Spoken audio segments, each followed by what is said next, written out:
Halo guys, jumpa lagi nih kita sama Distro Maestro Bandung. Hari ini saya sih mau ngebahas ini aja tentang mesin lah ya, tentang mesin yang saya tahu selama saya pakai Maestro. Kalau kita mau touring atau kita baru ngambil Maestro, apa sih sebenarnya harus kita perhatiin? Nah ini kita lihat di bagian mesin aja, karena di bagian mesin itu yang paling penting. Namanya mobil udah tua ya, udah hampir 30 tahun ya, pasti kita harus hati-hati di bagian mesin nih. Nah teman-teman harus bisa ngeliat nih. Nah kalau untuk kita baru ngambil mesin, ngambil Maestro baik 90 atau 93, itu kan perbedaannya. Kalau dari mesin kan, kalau yang 90 91 dia masih karburator nih sistemnya. Nah kalau buat yang 92 93 atau yang 41 9 WS, dia sudah sama kayak injeksi nih guys, ini sudah sama dia. Nah yang harus diperhatiin sebenarnya sih gampang ya. Kalau misalnya kita baru ngambil Maestro, yang harus dicek tuh ya air. Nah air itu biasanya kalau untuk usia mobil yang udah menginjak 30 tahun kali ya, 30 tahun itu airnya bukan coolant. Nah tapi tergantung juga. Nah kalau ini kita masih pakai coolant, jadi nanti teman-teman bisa lihat apakah bening atau keruh. Nah kalau keruh itu bukan berarti mesin tidak sehat, mungkin dia di bagian dalam sininya water jacketnya kotor, jadi bisa dicoba dikuras aja dulu. Cuma memang kalau mobil-mobil tua gini kan ada yang masih pakai coolant, ada yang nggak pakai coolant gitu ya guys ya. Nah, yang kedua itu yang harus kita perhatiin adalah masih di jalur-jalur air di selang. Selang itu kalau orisinil atau selang yang masih bagus, dia masih lembut semuanya. Jadi pastiin kondisi selang ini harus kondisi terbaik gitu. Jangan sampai kondisi selangnya udah keras atau udah gemuk. Kadang ada yang suka gemuk nih. Nah untuk membedakan selang bagus apa enggak itu di toko-toko tuh banyak ya, mulai dari yang orisinil sama yang biasa. Tinggal teman-teman sesuaikan aja dengan budget. Nah kalau yang untuk orisinil, pasti di selangnya tuh ada ini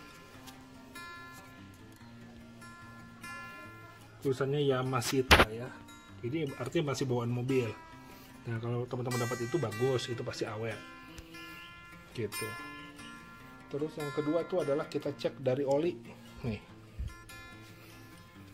Cek oli itu bisa dari sini, kualitas oli bisa kita cek, atau kita bisa lihat dari sini juga nih.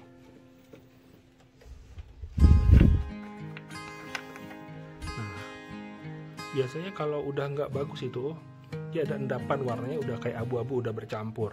Hati-hati kalau udah agak bercampur, itu berarti air radiator sama oli udah bergabung. Nah kita harus waspada kalau udah kayak gitu ya. Nah untuk coolantnya sendiri, kalau teman-teman kalau mau pakai coolant, itu saya saranin pakai coolant yang orisinal Hondanya aja ya. Itu sih nggak terlalu mahal ya, mungkin sekitar 25.000 atau 30 ribuan lah. Nah yang seperti ini nih.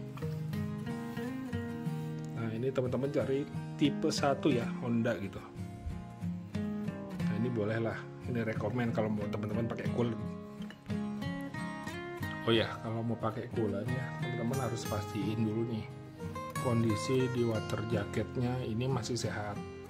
Jangan sampai kondisinya ada keropos. Jadi kalau dia keropos, otomatis dengan kita menggunakan coolant itu akan memperparah kondisi mobil. Nah memang kalau tidak diturunin setengah, ini headnya dicabut, memang kita nggak tahu nih kondisinya keropos apa enggak. Jadi caranya ketika dapat mobil baru, udah kuras aja dulu. Ini kuras, ada pembuangannya di bawah di sini tuh, itu dibuka. Kalau masih radiator orisinil biasanya masih ada, buka aja. Itu teman-teman kuras sirkulasi, jadi biar udah air yang dari sini semua berputar, kita ganti dengan air dulu yang baru. Nah caranya begitu. Jadi dilihat dulu berapa, misalnya sekitar 3 hari sekali kita kuras pakai air biasa, masih kotor enggak. Kalau masih kotor, terus kuras terus sampai benar-benar bersih itu. Kalau sudah benar-benar bersih, baru teman-teman bolehlah, kalau memang mau dipakai coolant boleh. Cuma coolantnya juga jangan 100% coolant dulu, karena kalau nggak salah ya di perbandingannya juga di kita tuh perbandingan 50-50 nih.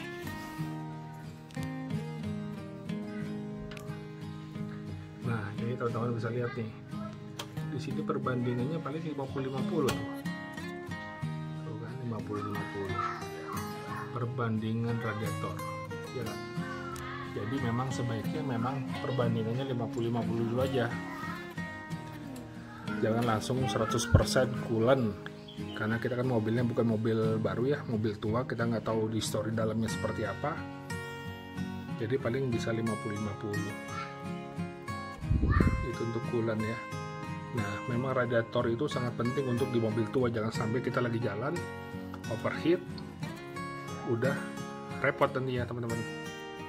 Karena kalau udah melenting urusannya panjang, nanti ada bisa ini melenting, harus kita apa ya, turun setengah lah ya, kayaknya turun setengah, lumayan kan biayanya.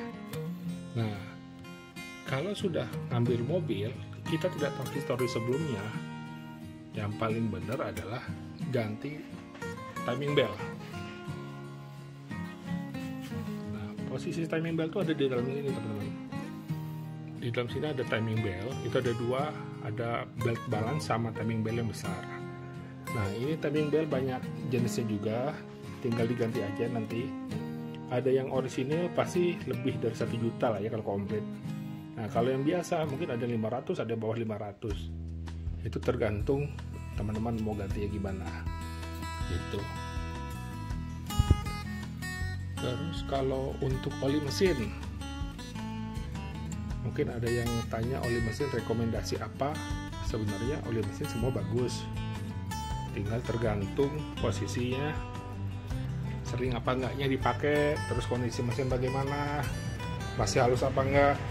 Kalau mesin masih halus sih teman-teman bisa pakai oli mesin. Kalau saya pakainya 1040.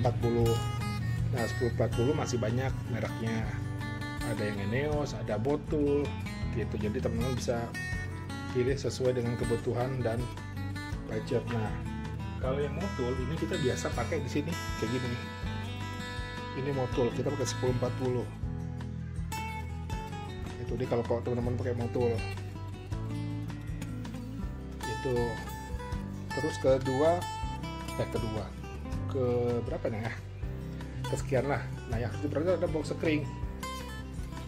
Mobil tua tuh rentan sama kelistrikan, jadi teman-teman harus pastiin listrik itu semua bagus, nggak ada listrik yang leleh atau sekring-sekring yang leleh. Nah ini biasanya suka ada leleh itu di bagian ini nih, bagian lampu ini suka ada leleh, teman cek apakah ada yang leleh apa enggak, atau mungkin bagian-bagian di sebelah sini. Nah itu sangat penting teman-teman gitu. Kalau minyak rem sama minyak kopling untuk manual kita pakai yang Honda aja ya. Yang Honda tuh yang murah meriah nih, tapi murah tuh. Ini untuk minyak remnya bisa pakai ini. Jadi jangan sampai salah minyak power steering ketukar sama minyak rem, nanti jebol sealnya. Nah kalau untuk masalah Maestro nih, untuk khususnya injeksi ya, kadang kita ngidupin AC suka ngedrop, RPM suka ngedrop gitu ya. Nah itu biasanya masalahnya ada di sini, masalah utama ini biasanya. Nah kalau itu kan bisa ada setelannya ya, setelannya di sini bisa di setel atau dibongkar dulu, dibersihin, takutnya ada kotoran. Kalau tidak ada perubahan ya harus diganti itu. Terus apa lagi ya harus diperhatiin ya, yaitu kalau untuk injeksi ya paling RPM kendala suka turun, drop. RPM suka drop ya, paling tadi alat itu tadi dibersihkan. Terus ya yang lain mah biasa cek-cek ya, misalnya ada rembes apa enggak. Biasa suka ada rembes di bawah sini, atau kadang rembes itu di belakang sini nih. Nah kita lihat apakah ada rembes apa enggak gitu ya. Nah untuk rem teman-teman cek namanya nih pembagi rem nih. Nah ini ada rembes enggak? Kalau rembes berarti minyak remnya akan ngurangin. sebaiknya diganti gitu teman-teman. Apalagi ya, paling itu sih. Coba nanti teman-teman tanya aja apa yang perlu kita bantu jelasin, kita bantu jelasin yang sebisa kita ya. Kalau untuk seputaran mesin paling di seputaran di air radiator, RPM ngedrop. Kalau untuk injeksi sama paling suara mesin ya, harus enggaknya teman-teman bisa lihat. Nah biasanya ada yang suka kasar kayak suara agak diesel, itu hati-hati jangan diambil. Itu biasanya bisa ada dari suara metalnya, ada suara pen piston atau apalah, harus dicek ke bengkel gitu teman-teman. Terus oh ya, dudukan mesin itu teman-teman ada maestro, ada 4 ya, sebelah kiri, depan, kanan, sama belakang. Yang belakang mungkin agak susah kita ngeceknya, cuma kalau yang bagian depan, kanan, sama kiri itu lebih gampang ya. Jadi teman-teman bisa cek dulu jebol apa enggaknya, biar jangan nanti udah beli makin banyak PR-nya. Jadi kalau sebisa mungkin sih, itu intinya gini loh, intinya mesin ini sehat aja dulu. Masalah yang samping-sampingnya perlu perbaikan atau peremajaan nggak ada masalah. Yang penting ini dulu, jangan sampai kita beli harus turun mesin. Nah itu repot, nanti merambat itu kalau udah turun mesin. Mau swap engine kita nggak mau, tapi saing dengan mesin orinya, tapi harus biaya lagi. Janganlah, mending cari maestro, sabar aja dulu gitu guys. Paling itu. Apalagi ya, malu lah, kita kan amatiran nih ya kan, jadi nge-reviewnya juga amatiran aja nih ya lah ya.